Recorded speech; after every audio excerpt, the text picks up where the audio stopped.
The contrivance of compounding seemingly paradoxical co-synchronized interactions that contained so many latent and even more tacit and overt condensed events over what had occurred in the past day was happening in every instance that currently unfolded in the Knohl Kluhb.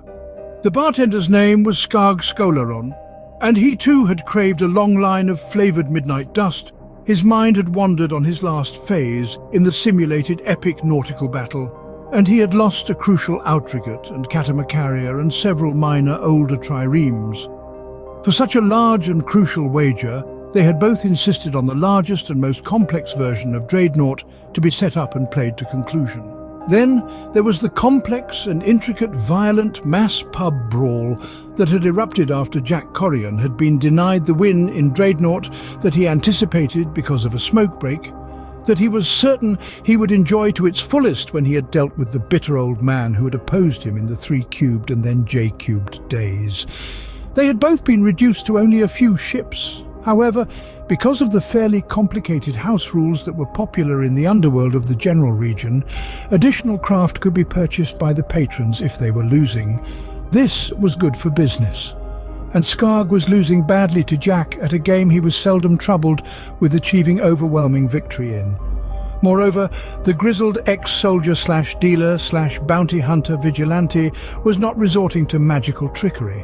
Even the strained, agitating and angst-inspiring spell song of the house band did not seem to incite a breach of the Knohl Kluhb's Detosian official border force, DOB Forks, as they were known by the privateers, who knew the rules and how to play the game.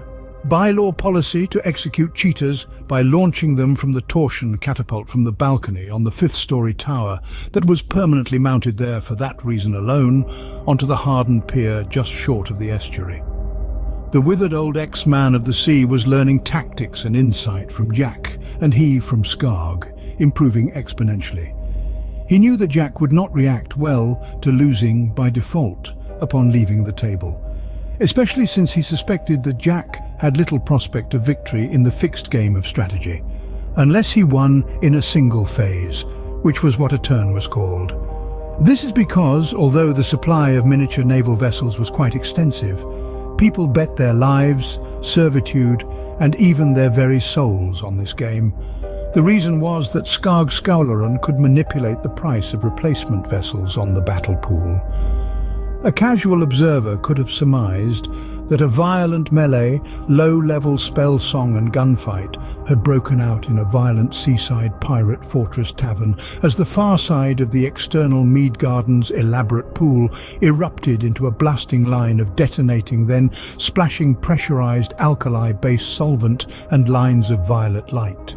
But there were 3 other significant influences on the outcome for everyone in the least bit involved in the action, and they involved a small faction and the Adeptus Malfagus Minor overlord Xaninor, who had unfurled his patiently inscribed and self-illuminating metaphysical writ that was an undeniable petition to the powers that can abide to act upon his will.